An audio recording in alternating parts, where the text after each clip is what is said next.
नमस्कार दोस्तों, डर की दास्तान में आपका स्वागत है। मेरा नाम है राकेश और आप सुन रहे हैं डरावनी कहानियाँ। अगर आप लोग पहली बार मेरे चैनल पर आए हैं तो चैनल को सब्सक्राइब कीजिए और इस वीडियो को लाइक करना ना भूलें। तो चलिए दोस्तों, बिना वक्त बर्बाद किए शुरू करते हैं आज की खौफनाक कहानी, जो राजस्थान के एक छोटे से गांव ढोलीपुर की बात है। गांव बाहर से एकदम शांत था, पर रात को वहां कोई भी अकेला बाहर नहीं निकलता था।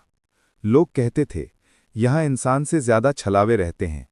छलावा यानी वो आत्मा जो रूप बदलकर इंसान को धोखा देती है। कभी वो तुम्हारे अपने जैसा दिखता है, कभी किसी अजनबी की तरह। पर असली डर तब लगता है जब वो तुम्हें तुम्हारे ही घर बुला ले। एक रात की बात, सुरेश खेत से देर रात लौट रहा था।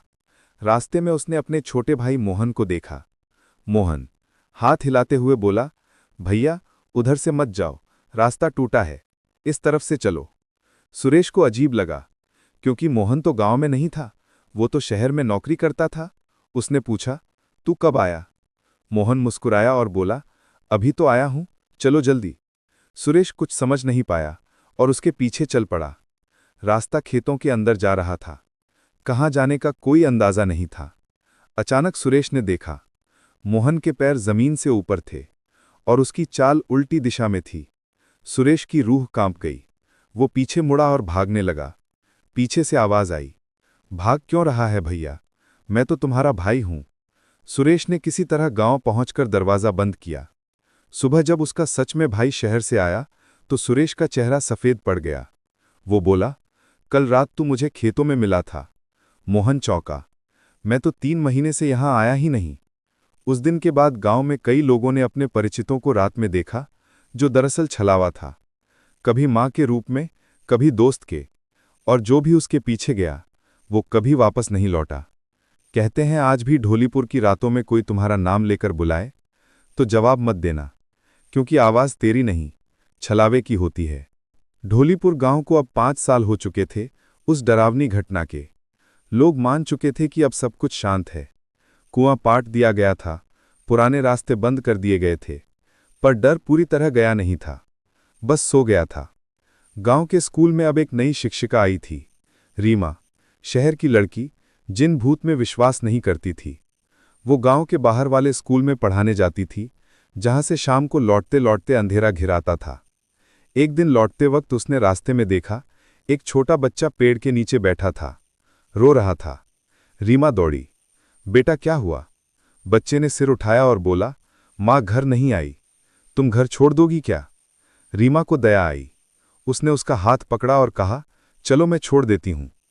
जैसे ही उसने बच्चे का हाथ पकड़ा, उसे ठंडे बर्फ जैसे हाथ महसूस हुए और बच्चे की आंखें एकदम काली थीं। रीमा का शरीर सुन्न पड़ गया। अचानक बच्चा मुस्कुराया, मुझे पहचान नहीं पाई ना, मैं भी ढोलीपुर का ही हूं। रीमा चीखने लगी और भाग पड़ी। घर पहुंचकर उसने गांव वालों को बताया, पर सब बोले, उधर तो कोई बच्चा नहीं रहता, वो तो छलावे वाला इलाका है। रात को जब रीमा ने आईने में देखा तो पीछे वही बच्चा खड़ा था। धीरे से बोला, अब तुम्हारी बारी है, मुझे भी कोई छोड़कर नहीं गया। दूसरे दिन स्कूल का दरवाजा अंदर से बंद मिला। कुर्सी पर रीमा का बैग पड़ा था और ब्लैकबोर्ड पर लिखा था, छलावा वापस आ गया है, अब कोई नहीं बचेगा। लोग कहते हैं अब ढोलीपुर में कोई भी नया आने वाला इंसान तीसरे दिन गायब हो जाता है, और जो कभी छलावे की आंखों में झांक ले तो वो हमेशा के लिए उसका रूप बन जाता है। क्योंकि इस बार छलावा किसी एक इंसान को नहीं, पूरे गांव को निगलने आया है। ढोलीपुर अब लगभग सुनसान हो चुका था।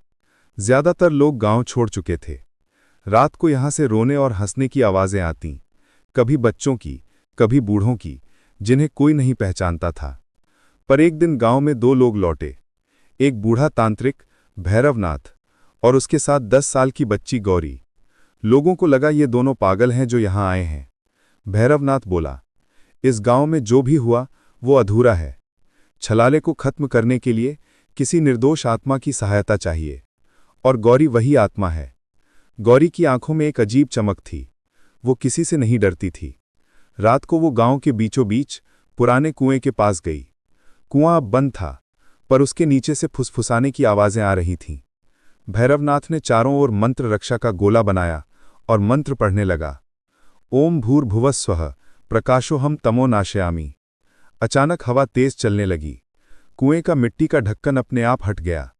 अंदर से काली धुंध उठी और उसी में से कई चेहरे निकलने लगे। सुरेश, रीमा, वो बच्चा और बाकी गांव वाले, सब के सब छलावे बन चुके थे। गौरी शांत खड़ी रही।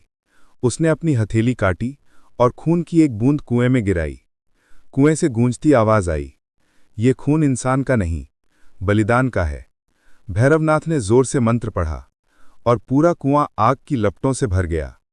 आसमान में बिजली चमकी और छलावे की चीख से पूरा गांव हिल गया। कुछ देर बाद सब शांत हो गया।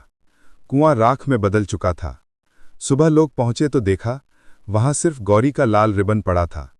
भैरवनाथ भी गायब था।